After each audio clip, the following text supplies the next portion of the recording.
Muy bien, señores, continuaremos con el tema de filosofía.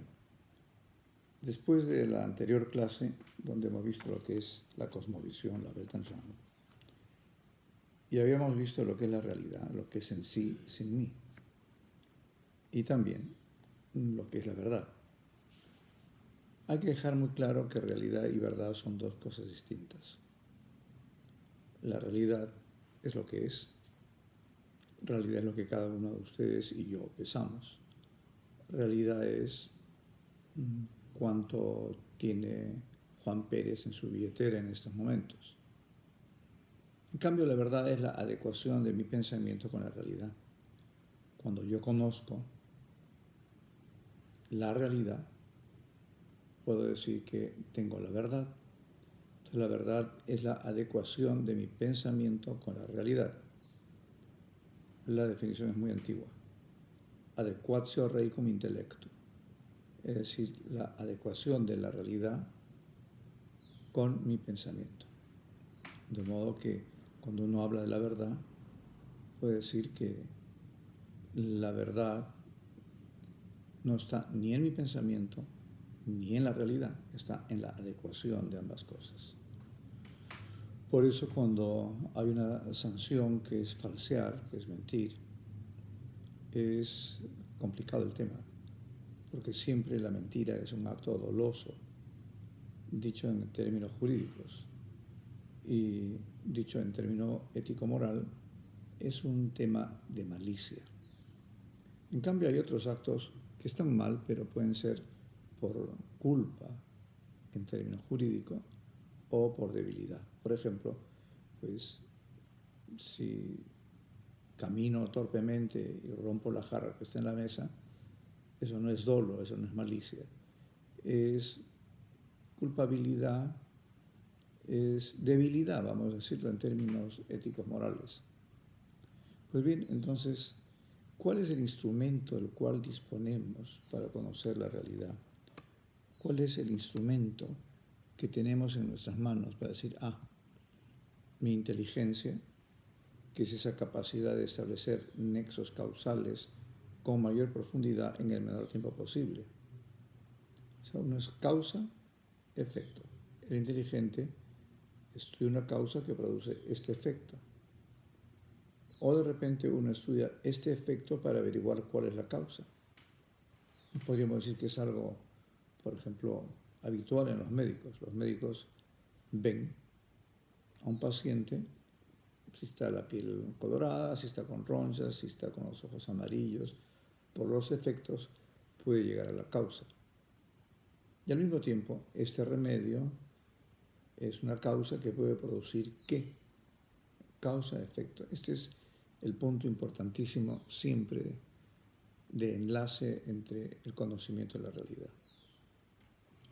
Entonces, ayer les ponía, hace un momento ponía ese ejemplo de cómo los cabos por los que uno sube podemos comparárnoslos con la realidad. Y la fuerza de los brazos en subir, podemos decir, es la inteligencia. Entonces, la inteligencia utiliza el cuerpo. Por eso hay un binomio entre cuerpo e inteligencia. Es decir, que la inteligencia se sirve del cuerpo, los 5 sentidos: vista, tacto, gusto, olfato y oído. Entonces, una persona que tiene los sentidos puestos en captar la realidad puede empezar a conocer. Entonces, si ustedes ven en su esquema, en el que dice cuestiones filosóficas de actualidad, en el número 2 romanos, ponemos el conocimiento de la realidad, el instrumento es la inteligencia. Bien, vuelvo a decir una vez más que inteligencia es la capacidad de establecer nexos causales con mayor profundidad en el menor tiempo posible. Es decir, una persona que no utiliza su inteligencia, que es distinto de memoria, que es distinto de imaginación, es captar la realidad y abstraerla. Si uno no lo utiliza, pues es como una persona que puse el ejemplo anterior, que tiene la pierna enyesada y no usa los músculos, y la pierna se queda flaquita. La inteligencia hay que utilizarla. Entonces es una actividad intelectual. Vuelvo a decir el origen de la palabra inteligencia. Intus legere. Leer en lo más profundo. Leer la realidad para poder realizar una función intelectual. Entonces, vamos a ver entender, esta capacidad de entender, se sirve del cuerpo. Por eso es importante, en la prueba de entrada les pregunté qué cosa es pensar. Porque a veces uno puede decir sí, sí, lo sé, pero no lo sé decir. Entonces no lo sabe.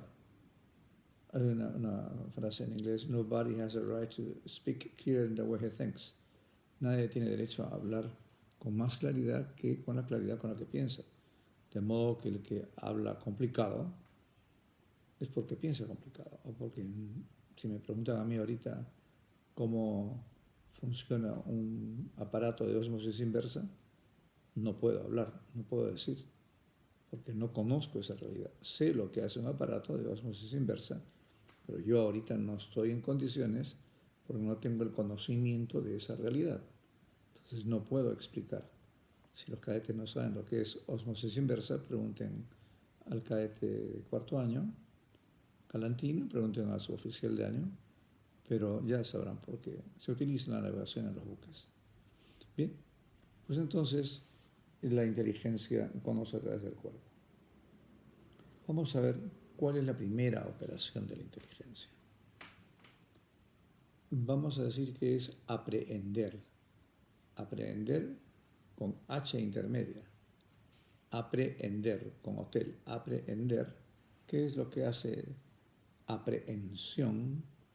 Prehensión, que es agarrar algo, ¿no?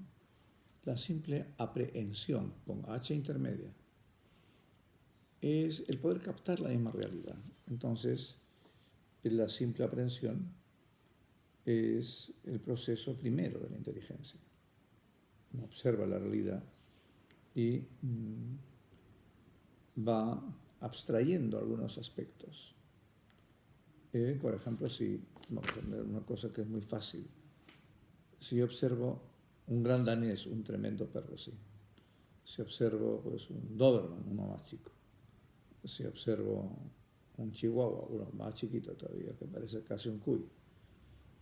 Entonces yo observo esos animales, esos perros, y tanto puedo decir del Doberman, del gran danés, del chihuahua, del collie, son perros, porque he observado, siendo muy distinto uno del otro, ¿no? Observo la realidad, entonces esa simple observación de la realidad, esa simple aprehensión, pues hace que uno formule unas ideas, unos conceptos. De modo que podemos decir que el proceso de aprender, ya sin H, consiste en aprehender la realidad y abstraerla y formar una idea o concepto. Por lo tanto, cuando yo observo con mis 5 sentidos un aspecto de la realidad, estoy captando con los 5 sentidos a la vez. Vamos a ver algún aspecto de la realidad que tenga donde intervienen los 5 sentidos. Pongamos el ejemplo. Siempre lo suelo usar el mismo porque es muy sencillo. Imagino que ustedes en su casa habrán visto a su mamá, a sus hermanas, a alguien en la casa preparar algún dulce, arroz con leche o algún dulce, lo que fuera. Y usan unos palitos de canela. Es un palito, no la canela en polvo, un palito, que es color canela, no es marrón, es color canela. Ese palito lo usan pues para darle sabor a los dulces. Es de un color, vista, es de un sabor. Si yo masco un palito de canela, es sumamente amargo. Además se pone en agua y hierve y da un sabor. Entonces tengo el color, tengo el sabor. Si yo rompo un palito de canela, huelo a qué huele esto. Entonces ya entra también el olfato. Y si yo paso la mano por el palito de canela, tiene como unas astillitas. Es un poco, no muy sencillo, no es tan plano. Es un poquito como espinoso, por así decirlo. Y después si yo rompo el palito de canela, es como si rompiera una maderita. Entonces yo he observado, vista, tacto, gusto, oído, olfato, toco, ¿no? Es áspero, ¿no? Yo podría pensar, por ejemplo, con los conceptos, no solamente en cosas físicas, pero este enchufe, ¿no? Porque es un aparato para la grabación. Y entonces dejo de mirarlo y puedo pensar en lo que he visto. Pero puedo pensar de aspectos de la realidad que no son solamente físicos. Por ejemplo, toditos podemos pensar ahorita en las notas del himno nacional, o podríamos pensar las notas pues, del himno de la Marina. Y uno recuerda también sonidos, no solamente cosas, ¿no? Y de repente uno puede pensar a qué huele un ceviche con su buen limón y su buen ají limo. Estoy pensando en olores. O a qué huele pues la mazamorra morada. Estoy pensando en olores. Puedo pensar también pues, en sensaciones. Yo puedo pensar, por ejemplo, si yo paso la mano sobre mi estuche, digo, esto es liso. Pero si paso la mano sobre una lija, el tacto me hace, esto no es una lija, no tiene el aspecto de la lija. Es decir, que puedo pensar algo que he captado con el tacto. Y digo, la lija es áspera, el cuero es suave, ¿no? Entonces, por lo tanto, los 5 sentidos están siempre entrando. ¿Cuántas veces hemos hablado que uno capta la realidad en sus distintos matices? Hay quienes captan más la realidad. ¿Por qué? O porque ponen más atención, o porque tienen más agudeza. Por ejemplo, a un tema que a ustedes les toca y que yo siempre, desde hace años, vengo hablando en la escuela, dice, vamos a aprender inglés. Muy bien. Es como si dijéramos, vamos a aprender natación.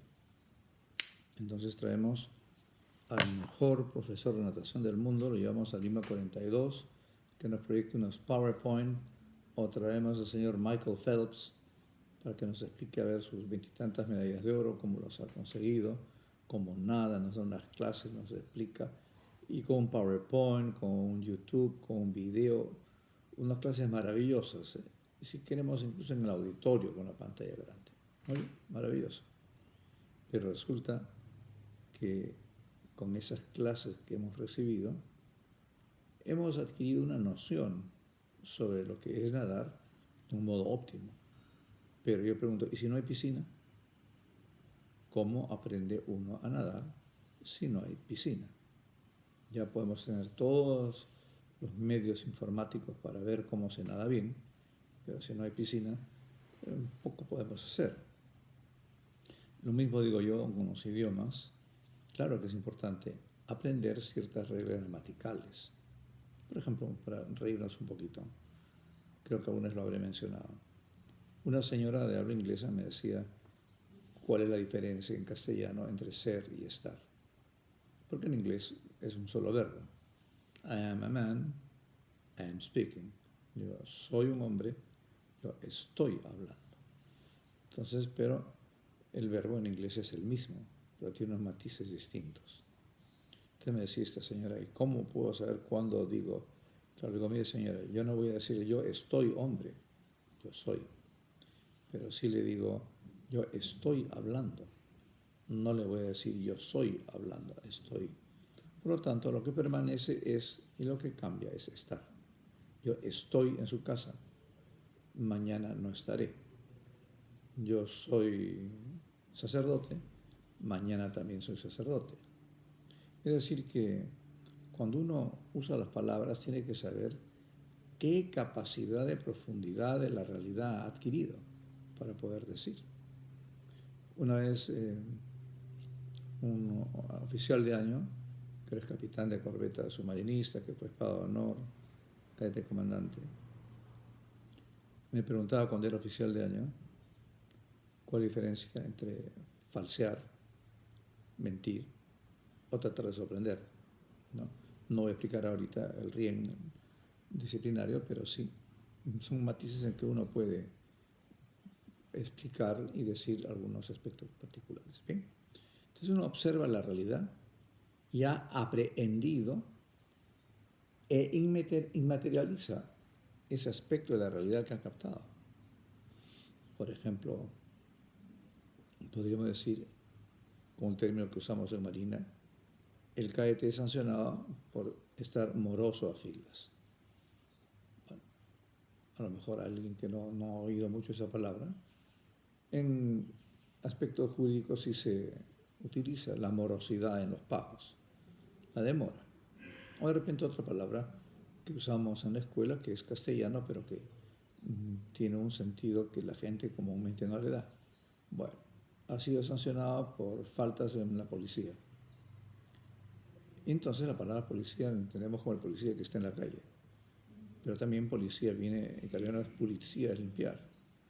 Sus papás pagan impuestos prediales en la casa, pagan impuestos de alumbrado y baja policía, pagan impuestos por temas que tienen que ver con serenazgo. La baja policía es la limpieza de las calles. Entonces, claro, una inspección de policía en los camarotes es de limpieza. Yo ya comprendo que la palabra policía, las letras policía, tienen que ver con el concepto de limpieza. Puede ser con un plumero, puede ser con un trapo, puede ser con una franela, pero es limpieza. De modo que esta realidad es abstraída y forma un concepto o idea. Son sinónimas estas palabras, concepto o idea. De modo que el término del proceso de la aprehensión, con hotel y con sierra aprehensión, el término del proceso de la aprehensión se llama concepto. Por así decirlo, cuando una mujer sale encinta, ha concebido un hijo. Conceptum, concebido. He concebido una idea. Y ya tengo una idea o concepto, que es universal, inmaterial y abstracto. Es distinto el concepto de la imagen. Si yo, por ejemplo, ahorita digo anticucho, eso no es un concepto, eso es una imagen, es un palito con unas carnecitas. Y es lo contrario, el concepto es universal, inmaterial y abstracto. En cambio, la imagen no es universal, es singular, es material y es concreto. Uno habla con conceptos, uno habla con esa abstracción que ha formado la realidad. Y esa abstracción yo la puedo expresar a través de la palabra. De modo que tenemos acá la realidad, la he abstraído y tengo aquí el concepto, y aquí tengo la palabra. Entonces la palabra está unida al concepto y el concepto a la realidad. De modo que si el concepto es universal, inmaterial y abstracto, yo digo la palabra decencia. Juan es decente. La palabra decencia tiene que ver con el concepto de decencia. Y el concepto de decencia tiene que ver con la abstracción de la realidad. De modo que a través de la palabra, por medio del concepto, llego a la realidad, ¿no? Entonces, por ejemplo, pues, si alguien tiene una espondiloartrosis cervical, diría un médico, palabras que nosotros no entendemos, tiene pues una irritación de las vértebras del cuello. Las palabras significan a través del concepto una realidad. Pero cuando uno no tiene conceptos, entonces, aquí viene el problema. Vuelvo a decir la frase de antes. Nadie tiene derecho a hablar con más claridad que con aquella claridad con la que pienso. Hace años, un montón de años, saliendo de Lima 42, un cadete me dijo, ¿permiso de hablar con usted? Y digo, sí. Y entonces, aparte de la actitud, el momento un poco marcial de estar parado, se arrimó contra la pared y, bueno, me dijo, alucínese, señor. He visto en el Arcomar, al caete fulano de tal. La verdad que es un pase de vueltas. Entonces yo, que sí le había entendido lo que me había dicho, ¿no? Pero yo para fastidiarlo un poquito y para que se diera cuenta que hay que hablar con propiedad, entonces le dije con una cara seria, ¿no? Ya después se dio cuenta que era todo en plan de broma para hacerme entender. Digo, cállate, ¿usted me ha visto a mí alguna vez fumando marihuana, algo así? ¿Con una droga? No, porque me dice, alucines. Yo no tengo alucinaciones, dije, no, no tengo alucinaciones, no consumo droga. Claro que la entendí. Ahora la gente dice hace tiempo, alucínese, como si dijera piense, alucínese. ¿Qué me dijo usted? Que se encontró con el caete tal que era un pase de vueltas. También lo entendí, pero claro, a ver, dígame ahora la palabra que hay que decir, en vez de solamente pase de vueltas. Habrá alguna expresión para decir, es muy gracioso, es muy chistoso, en fin, bien. Tenemos entonces que la primera operación de la mente es la simple aprehensión, repito, con hotel y con sierra, aprehensión. En los exámenes corrijo, como ustedes saben, el contenido, digamos, el contenido es lo tercero que miro. Lo primero que miro es la caligrafía, la ortografía y después vengo a mirar el contenido, porque indica mucho también el orden mental, la manera como uno escribe. Tenemos los conceptos, entonces uno piensa en conceptos. Por eso es difícil cuando uno va a aprender un idioma. Yo digo que el proceso del aprender un idioma es casi como ser sastre. El sastre que necesita primero, estoy hablando de la primera operación de la mente, la simple aprehensión de los conceptos. El sastre primero necesita es tela, pues sin tela, ¿qué va a hacer? Después necesita una tijera para cortar la tela. Después necesitará una aguja y un hilo para ir uniendo esas piezas. La tela viene a ser el vocabulario. ¿Cómo voy a hablar un idioma si no tengo vocabulario? La tijera es de cómo voy a ir armando la frase. Y también podría decir la aguja y el hilo, el estilo de expresión que quiero hacer. Uno cuando habla un idioma no piensa en las palabras escritas. No, si yo por ejemplo hay un apellido alemán en Lima, Bischofshausen, que uno dice, bueno, es un apellido así larguísimo alemán, pero uno dice, qué curioso apellido, ¿no? Porque quiere decir las casas del obispo.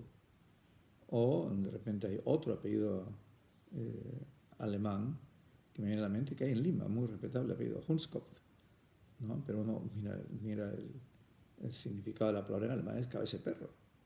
O mi apellido materno, Gambetta, pues es una pierna chiquita. O de repente Malatesta es otro apellido italiano, de los primos míos, que quiere decir mala cabeza. En fin, uno ya se olvida, dice Malatesta, dice Hunskopf, dice Bischofshausen, dice Gambetta, pero ya dejó ese significado fáctico del tema. Por lo tanto, es que hay que leer y tener vocabulario. Y por eso usar el diccionario. Hace 23 años yo decía en la escuela que cada cadete tenía que entrar a clase con su diccionario.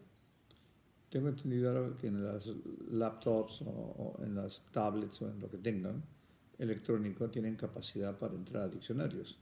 Esta Diccionario Real Academia de la Lengua. Es importantísimo, señores, saber el significado de las palabras. Significado de las palabras. Entonces tengo que definir qué cosa es la palabra, oral o escrita. Una voz significativa convencional. Una voz significativa convencional.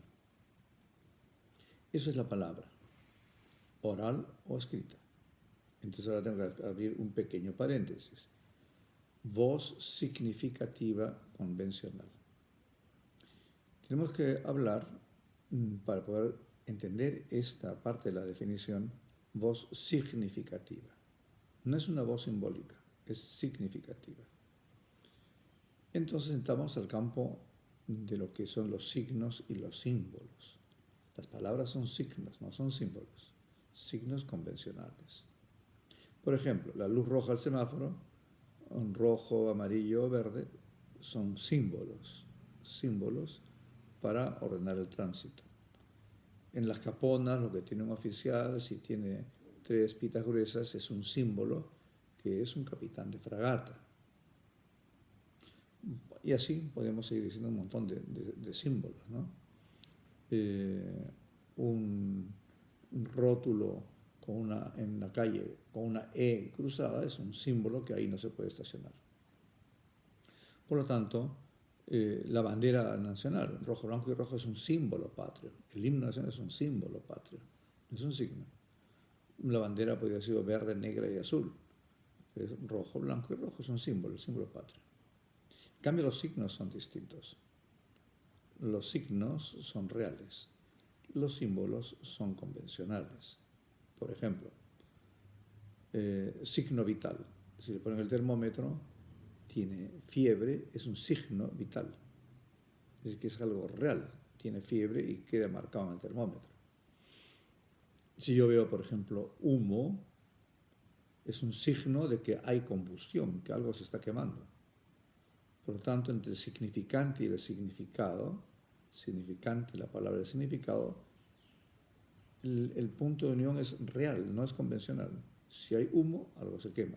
Si hay 39 de fiebre, algo le pasa, ¿no? Por lo tanto, los signos son reales, los símbolos son convencionales. Por ejemplo, en nuestra institución, un capitán de navío tiene 4 galones. En cambio, un coronel del ejército tiene 6. Y la equivalencia del grado es el mismo entre capitán de navío y coronel. Un coronel de la Fuerza Aérea, como la Fuerza Aérea nació de la Marina, también el coronel tiene 4 galones gruesos. Y así sucesivamente. Y cada ejército tiene sus símbolos militares que son particulares. Los signos son reales. Entonces, vuelvo a decir la definición de palabra. Palabra es una voz significativa convencional.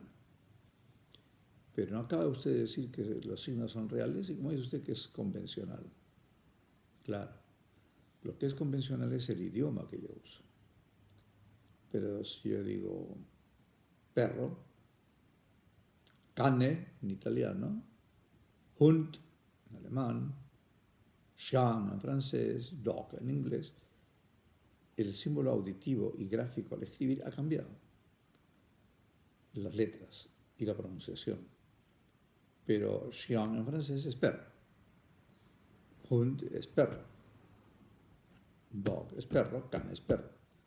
Lo que pasa es que lo que es convencional es el sistema el que uno utiliza. Por eso es que para hablar un idioma hay que tener un vocabulario y después ver uno cómo va juntando las palabras, cómo va, por ejemplo, género, número y caso, ¿no? Y persona, ¿no? No vamos a decir las perritas, perritos son mucho bonitos, no, pues así no se habla, ¿no? Hay una estructura lógica, gramatical, los perritos son bonitos, ¿no? Pero uno no puede ir haciendo así mezclas de palabras como si en una coctelera y sacar las palabras. Uno iba aprendiendo ciertas reglas. Por lo tanto, las palabras son la expresión oral del concepto y el concepto es la abstracción de la realidad. Es decir, vuelvo a repetir, ya no lo voy a repetir más, que quien habla complicado es que piensa complicado o no tiene las palabras. Si a mí me dijeran, bueno, a ver, de una clase de trigonometría siempre cuento la misma anécdota. Cuando yo estaba en el colegio, el señor Prado era presidente del Perú y decidió que entre tercero y media uno escogía, o ciencias o letras. Y los que escogimos letras, por ejemplo, nunca hemos estudiado trigonometría. Yo no sé trigonometría. O sea, me dice, a ver, explique usted qué es la trigonometría. No puedo explicar. A lo más, por el origen griego de las palabras, 3 dimensiones, pero más no puedo. Hubo una vez un cadete que me dijo, yo le voy a enseñar trigonometría, pero no tenía las nociones básicas para aprender trigonometría Y por más que se empeñaba, dije, no voy a aprender eso, soy viejo para aprender esto que en mi vida he oído. A veces cada uno tiene su trigonometría, entre comillas, cosas que no entiende. Pero claro, con trigonometría he llegado a sobrevivir, no me he hundido en la vida por no saber trigonometría. Pero si no sé pensar, si no sé qué significado tienen las palabras, entonces ahí la cosa es más complicada. Ahí sí que puede haber problemas que yo no sepa explicar. Bien, esa es la primera operación de la mente, que se llama la simple aprehensión, y el término del proceso del entender se llama concepto. Y el concepto se expresa de manera oral o escrita. Y las palabras son voces significativas convencionales. Y hemos dicho que lo convencional es el sistema de idioma. O sea que la inteligencia empieza por captar la realidad, la simple aprehensión y forma conceptos. Ahora vamos a pasar a la segunda operación de la mente. La segunda operación de la mente es la capacidad de juzgar. Se llama el juicio. El juicio es afirmar o negar algo de algo. Afirmar o negar algo de algo. Si lo dijéramos un poquito más complicado, pero que también es muy profundo, juzgar es la capacidad de componer o de dividir. Componer al afirmar y dividir al negar. ¿Por qué? Porque yo digo, Juan es inteligente, Juan es hábil, Juan es aplicado, Juan, etc. Afirmando le voy añadiendo cualidades. Pero es más sencillo. El juicio es la segunda operación de la mente que consiste en afirmar o negar algo de algo. Entonces, es la proposición. Gramaticalmente hablando es la proposición, la oración. Juan es aplicado. Tengo que tener el concepto de qué es Juan, es un hombre, y el concepto de aplicado. Junto, digo, Juan es aplicado. Juan es ocioso. Juan es imaginativo. Tengo que tener el concepto de ocioso, aplicado, imaginativo para poder afirmar o negar. De modo que toda afirmación o negación de algo es un juicio o también llamado proposición. Hay que saber qué está uno juzgando. Juzgar sin saber es muy complicado. Si a mí me dicen, a ver, Padre Ovidio, vaya a un submarino, con los años que lleva usted en la Marina, y haga un informe del submarino. ¿Qué puedo yo decir del submarino? Mis juicios sobre un submarino, lo más que puedo decir es que está limpio, que está ordenado, y más no sé, porque no sé si las máquinas, los torpedos, los instrumentos que usa un submarino, no puedo juzgar porque no conozco. Entonces, juzgar algo que uno no tiene los conceptos es muy complicado, es muy difícil, ¿no? Entonces, para juzgar hay que conocer de qué está uno afirmando o negando algo de algo. Ahora, esto en toda ciencia hay esta operación mental de juzgar. El médico juzga. Cuando le toma la presión, cuando le ve el ojo, cuando ve la lengua, cuando le ve el color, está juzgando una realidad, porque él tiene los conceptos.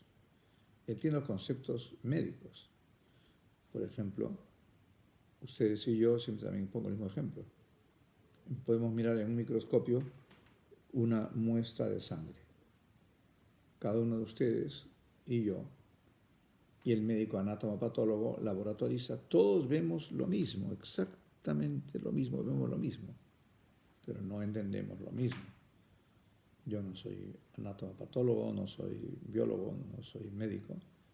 Y entonces, aunque yo vea igualito que ve el médico, yo no entiendo, no puedo juzgar porque no tengo el concepto, si tiene tuberculosis, si tiene, qué cosa tiene, no puedo decir, ¿no? Y son infinitas las cosas que uno no puede juzgar porque no sabe, ¿no? Entonces, ¿cuántas cosas hay que uno no puede juzgar porque no tiene el concepto? De ahí viene pues que es complicado a veces hablar, hablar sin fundamento, hablar sin tener los conceptos y no tener las palabras.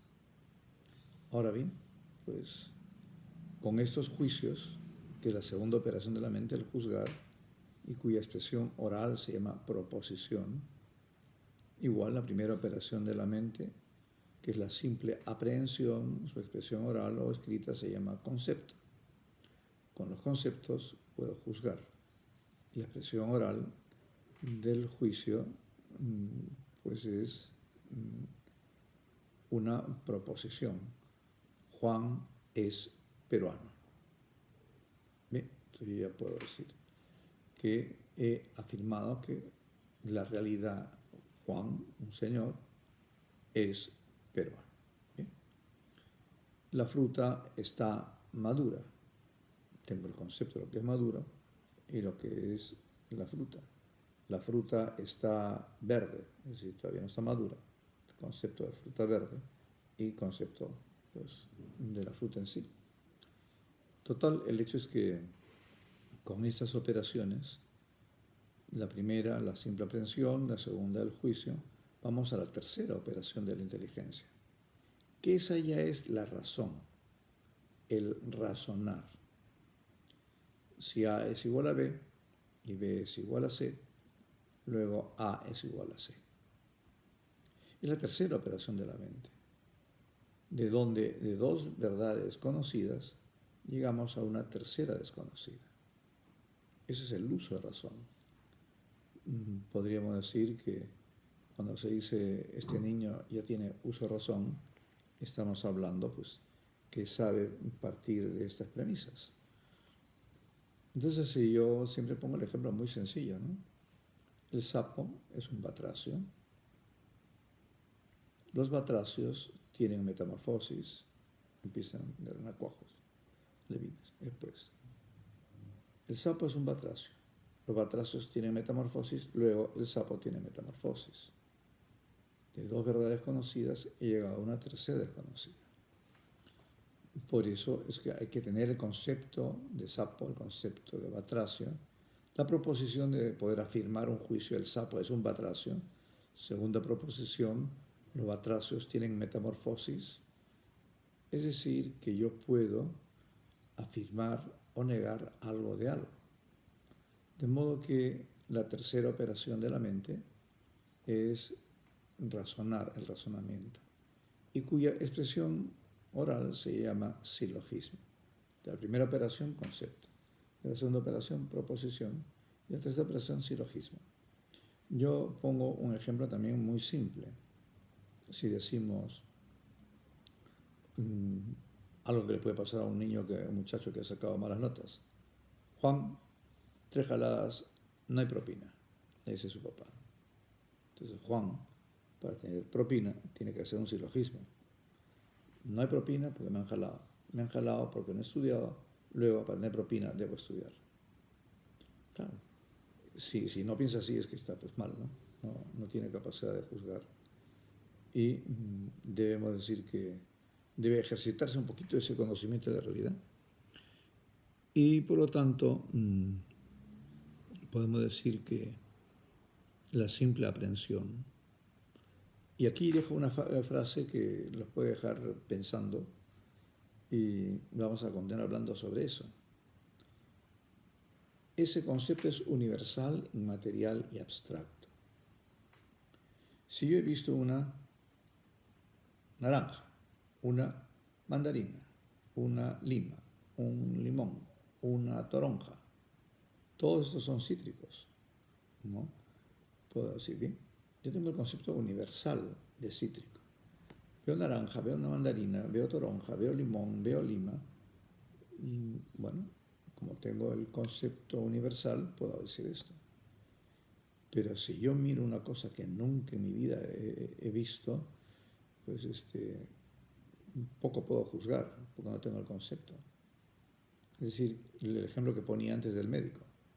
Si todos vemos por el microscopio, todos vemos lo mismo, pero no todos entendemos lo mismo. ¿Por qué no? Pues porque no tenemos los conceptos. O sea que algo real lo conozco mejor cuando tengo el concepto que la simple observación.